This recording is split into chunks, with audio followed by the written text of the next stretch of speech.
Hey everybody, it's Sensei Sid with Fields Karate again. Today we're going to cover a new technique. It's an escape from a basic pin. And today I have Lucas and Stella both helping me demonstrate this, so you can see how this is going to work while I explain it. Now the situation that Stella is in is she's got an aggressor who has her down flat on her back.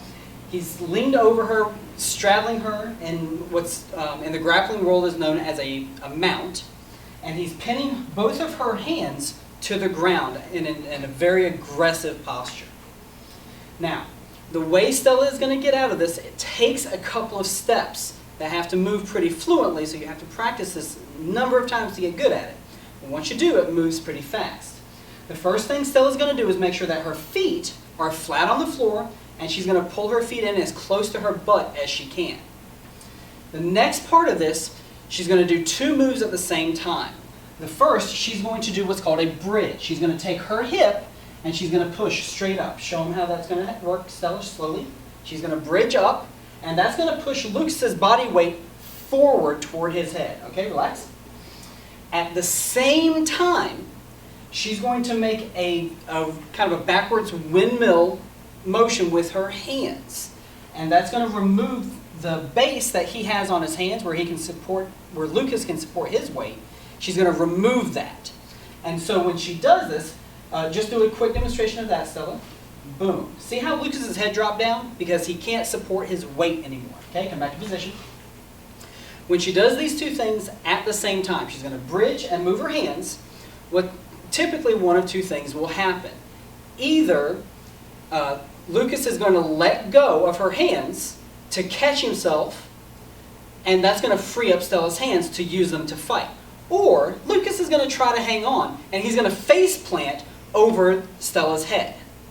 Now, as she's throwing him over, Stella is also going to be very conscious to move her head out from under Lucas's face and torso. In case he doesn't let go and face plants, she doesn't want him headbutting him. So she's going to do really three things all at the same time. She's going to do hips, hands, and head, all in one motion. And if she does this right, Lucas is either going to end up with a bloody nose or he's going to let go and catch himself. All right, ready, set, hey! Boom. All right, Lucas chose to do a little bit of both on this one, but he did let go and he caught himself. Now from here, Stella is going to use the free hand that's the same side as what she leaned, and she's going to post against this elbow. So Lucas, as he pushes back up to try and regain a position, he can't pull this elbow back over her. While she's got that posted and controlling the elbow, she's going to use her other hand, in this case her right hand, she's going to bring it between Lucas's body and her own over this arm. So it's between. And she's going to do what's akin to a circular knife hand block between his elbow and his shoulder, and she's going to push him further over. Boom, and now she has control here. Lucas, as he tries to regain his position and pull back, she's preventing him from doing that, keeping him off balance. Now with her free hand, she's now going to try and pop and break one of the lower ribs with a palm heel strike. Boom. That's going to cause a lot of pain for Lucas, but more importantly, it's going to make it very difficult for him to breathe. And if it's difficult to breathe, it's difficult to fight. Now once she has broken a rib here, she's going to pull back, she's going to put a hand on his hip, and she's going to push off at the hip because she wants to control his center of gravity. In Japanese we call that tanden. She's going to push his center of gravity, and she's going to push his shoulder both away from her, and at the same time she's going to use her legs to push herself the opposite way. So she's going to push him off and roll away. Remember, as Shotokan practitioners, as the way that we fight, we don't want ground fights like this. That's more in the Judo and Brazilian Jiu-Jitsu world. We don't like fighting on the ground. So the goal here is for her to get on her feet, and this is where she does that. So she's going to push and roll away all at one time. Ready, set, hey! Boom. And she's going to roll up, get back on a knee, and then rise to her feet into a good fighting position, so that if Lucas, when he recovers, if he tries to attack again, she's ready to fight. All right, you can go ahead and relax, guys. Thank you very much. Those are the basics of how to get out from under a classic pin.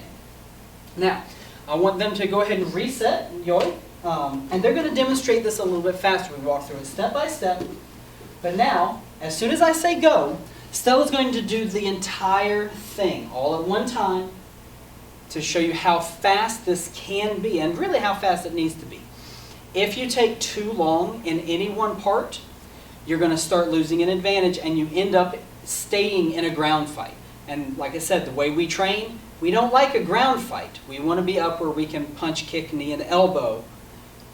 We don't like ground fighting. So the whole goal here is for Stella to get back on her feet. All right, Lucas, you ready to hold her? Stella, you ready to defend? Get up. Boom. Oh. There you go. You all right, Lucas? Yeah. Good man. All right, relax, guys. Now, you saw how fast Stella moved on that. Sometimes this kind of an escape isn't as clean as the very first time we went through it. If you push hard enough, maybe they're not up where you can control the elbow, or maybe it's harder to slide your free hand between your body and theirs. That's okay. Sometimes you have to adjust and make some changes to make it work. But those are the basic ideas to it. It's to get them off balance, get your hands free, get out from under them, and remember, it's easier to move yourself than it is your opponent. Take your shot, try to break a rib, and then push off to get out, and always get back on your feet where you can fight, or, probably better, where you can run. The whole point to this is getting on your feet to get away from the fight. The point isn't for Stella to beat Lucas up. The point is for Stella to get away from Lucas when Lucas is the aggressor. That's how we win our fights. Not by beating the other guy up, but by getting away on our own power. Thank you guys for taking the time to watch this. If you get a chance, find a partner, watch this video with them a couple times, and practice this. Be careful. Don't hit each other hard. Make sure that you take care of your partner, because your partner is going to have to take care of you. But try this out. Be easy on it. Keep training hard, and we look forward to seeing you guys in the dojo.